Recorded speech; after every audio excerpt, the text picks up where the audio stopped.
I'm Heather Bachert. I'm a nurse practitioner at Henry Ford Hospital in the interstitial lung disease program there, and I've been there for a number of years working with the ILD patients. So tonight we're going to talk about this. Won't take too long. We're just going to talk about two more case studies following up on the session that we did over in Grand Rapids last week, I think it was. Do you want to introduce yourself, Iris, as well? And we want to thank Bollinger Ingelheim for sponsoring the WRAP talk about interstitial lung disease and the co-talk, which is so cool to do the talk with Heather. I am Iris Zink. I am a nurse practitioner from, my clinic is in East Lansing, Michigan. We have one in Okemos, one in East Lansing, Michigan. And I have been a rheumatology nurse practitioner for 26 years. And we have a Medicaid-based clinic serving the underserved in East Lansing. So we're going to talk about a case here quickly. So it's about a journey through interstitial lung disease and rheumatic disease. So we'll talk about the case. It's called, I thought rheumatoid arthritis was all about the joints. And it definitely is about that, but there's more to underneath it all. So it's recognizing and managing rheumatoid arthritis, ILD. So the patient came in, a 67-year-old male. He presented with increasing fatigue and shortness of breath on exertion over the past 6 months. He had a past medical history of rheumatoid arthritis, and he was diagnosed 4 years ago. His rheumatoid factor was high, and his anti-CCP was as well. He was started on methotrexate, adalimumab, I think I said that right, was added as well a couple years ago because he was having ongoing disease activity. So the question with this is, what features in this history suggest a higher risk of interstitial lung disease? Well, he has a rheumatoid arthritis and it's seropositive. He's male as well. And then he started to have these symptoms of shortness of breath. So that gives us kind of a hint that something else may be going on. So on exam, he had these inspiratory crackles that could be heard. His SATs were fine at rest, but he did start desaturating when doing the walk test. So that's definitely right away a concern. I don't know how quickly he did, but anytime someone is doing this new, that's a big red flag. On the chest X-ray, he had the interstitial markings. So the breathing tests were ordered, or the PFTs, we call them, and the FVC was 65%, which is low, and the DLCO, or the diffusing capacity, was 41%, also quite low. And then we did an HRCT, and it showed these basal predominant reticulations with honeycombing, and that was consistent with a UIP pattern. UIP, remember, means unusual interstitial pneumonia, and it looks like a honeycomb often at the bottom of the lungs, but it can be throughout. So the question here is, what does the ACR and the chest guidelines from 2023 say? What do we recommend that we do next? So we can move to the next slide. Wait, you have to explain you did such a good job the other night, and Kayla's on now. So if you can go back one, the FEV, because, we think that it's out of 100% and it's not, but right. So forced vital capacity, the forced vital capacity, or FVC, has a 65%. So normal might not be 100, like Iris was saying. Normal might be closer to 80, 85%. But that measurement is how much we can blow out as long as we can, or as long as the patient can. And it's usually about 80, maybe 90%, depending on their height, weight, age, race. They kind of base it on that. So 65% is low, but it's not as bad as it kind of sounds. Does that make sense? What if I've had a couple of patients this week. So what if his chest x-ray was normal as like an initial kind of testing thing, but he was complaining of more shortness of breath? You would automatically go ahead and go to the pulmonary function test and the high resolution CT. Yeah, because if the chest X-ray was normal, it might not be picking up more subtle changes that the HRCT can pick up, and especially if he's still having symptoms after a little bit of time and the breathing test is not normal, I would go ahead and get the CAT scan. Okay, we can move to the next one, I think. And so the question was, what is the next step? I think referral to pulmonology to work with the team there would be recommended, and then they confirmed the diagnosis that the patient did have ILD, more than likely related to the rheumatoid arthritis. That is all discussed in multidisciplinary conference among a group of providers that work with ILD patients as well as chest radiologists, and they usually conform a consensus there. So he'd been on the methotrexate for 4 years, and the adalimumab, is that right, Iris? Started about 2 years ago. It's Humira. So it's adalimumab, but it's Humira. Yeah, adalimumab. Started 2 years ago. Of course, we already talked about this. He had the high titer RF, older age, male sex, and the anti-CCP. So he was at high risk for ILD. Can you talk about the methotrexate quickly, Iris? There is dissension amongst the ranks on this. Yeah. So over the years, people have always said, well, methotrexate can cause lung fibrosis. And then there was always like, no, it doesn't. And then there was like, maybe it does. And I think the last thing I heard was, no, it doesn't. So, but it does kind of shock me when we're going through this case that he was left on methotrexate for as long as he was, because generally we kind of try to get methotrexate on board. And if they're not better in 3 months as a treat to target, then we kind of move on to something else. So that probably didn't help us out, that he was kind of left on sort of a lower active agent for as long as he was. Right. And so the other question was, what baseline and follow-up assessments would we establish? We definitely want to get the baseline PFT. We already did that. We got the first CAT scan. We already did that. And then we need to follow those. We want to follow those breathing tests every 3 to 4 months or so, and definitely a chest or a HRCT every year. And then we're going to talk about his medications too, and what we're going to do about that, because evidently what he's on now isn't necessarily helping him. Right. So can I interrupt and ask a question? Yeah. Yes. So with the follow-up pulmonary function tests, would that be something that the pulmonologist should be doing, or should we as rheumatology be looking at ordering those repeat tests? I think that if the patient has access to pulmonology clinic, they should be following with them, because then, we can kind of, make assessments based on that and anything else that he needs based on the lung part of things. But if the patient, let's say, kind of got lost to follow up, this has happened many times with pulmonology there, but they're seeing rheumatology and they kind of come back.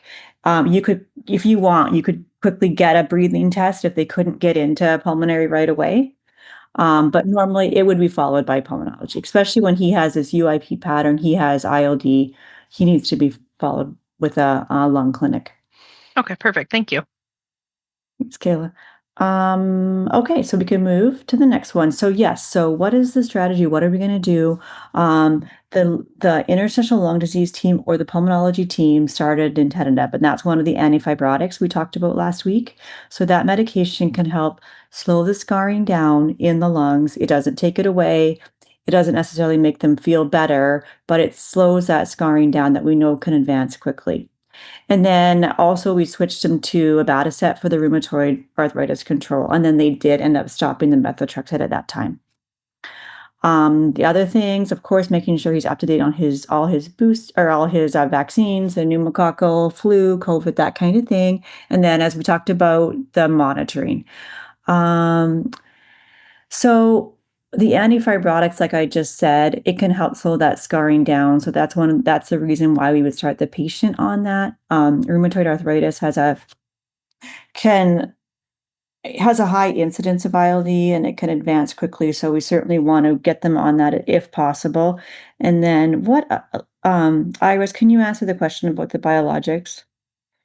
So it is kind of surprising that they switched him to abatacept, because head-to-head studies have not really shown that abatacept is necessarily superior. The guy is double seropositive, so that the abatacept did show superiority in people who have double seropositive, but adalimumab works just as well. It's just non-inferior. So what I am surprised that we didn't pick here is something like Actemra, which is, I will tell you the name when I'm not on 3 hours of sleep here. But it's also an interleukin-6. It's an antifibrotic as well. So I'm kind of surprised, because it is approved for rheumatoid arthritis, that we didn't pick that one, which is tocilizumab.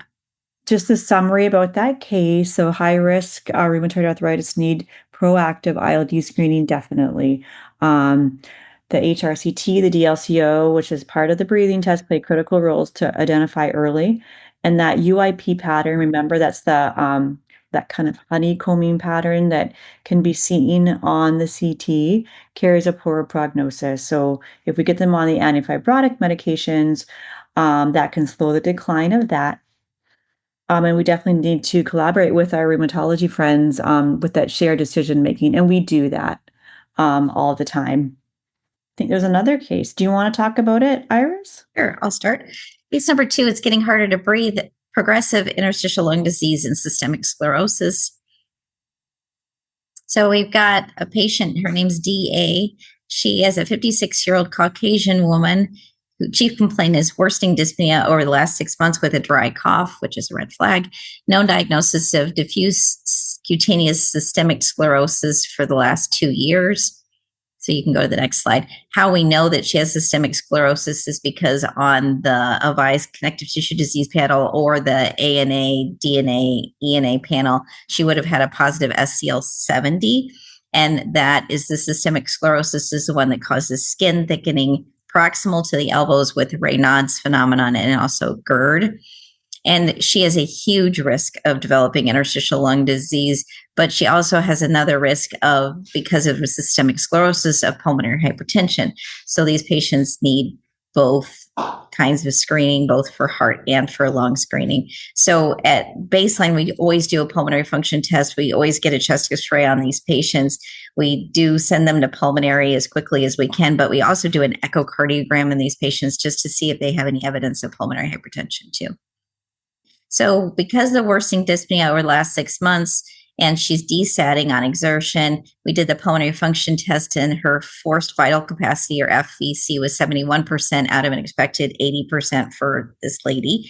And her DLCO is 52%, which is going down from where it was before. And maybe you can do better at explaining what the DLCO is for everybody who's listening. Oh, yeah. So that one's part of the breathing test, part of the PFTs, and it's the diffusing capacity. So their ability to take up oxygen in the lungs. So when you start to see inflammation and scarring in the lungs, it's more difficult to exchange the oxygen.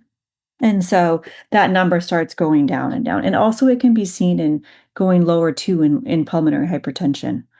Mhm. So a high-resolution CAT scan was ordered, and it did show that early honeycombing with a UIP pattern. And the next steps in management would be hopefully getting her rapidly over to pulmonary. And then would you initiate transplant or refer to transplant? And this is, would you initiate treatment or refer to transplant? And this is shocking to me when I was learning about this, about how quickly you do refer to transplant or at least have that discussion. So can you talk about that?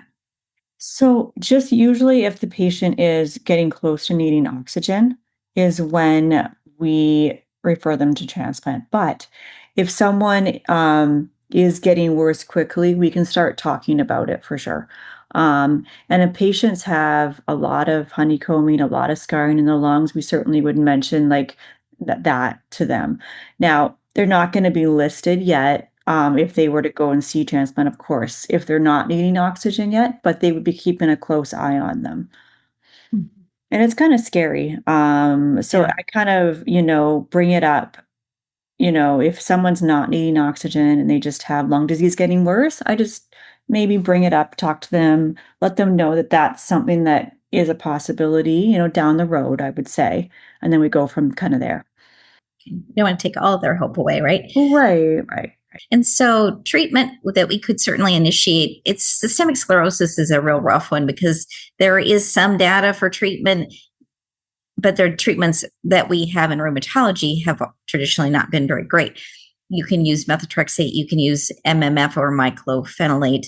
So this patient was started on myclophenolate and they were referred to transplant clinic for consideration. And then we talked about vaccine. And then when she got over to pulmonary, then Heather talked about palliative care options.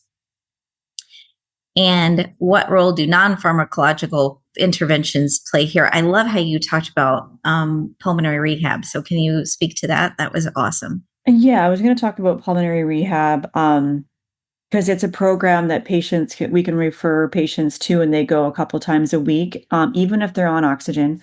And usually there's a respiratory therapist there, nurses there, and they help the patients move through this program kind of at their own pace. Like they start them slow, and then they kind of can work up from there. But they usually do about an hour each session, and whatever they can do, but it gets them moving. It builds the muscles up around the lungs. It can help with shortness of breath. So it's a really good program that if patients have been sitting around home not doing much because they're so short of breath, it's a really good program for them. And then just with the palliative care, it really depends on what's going on with that patient.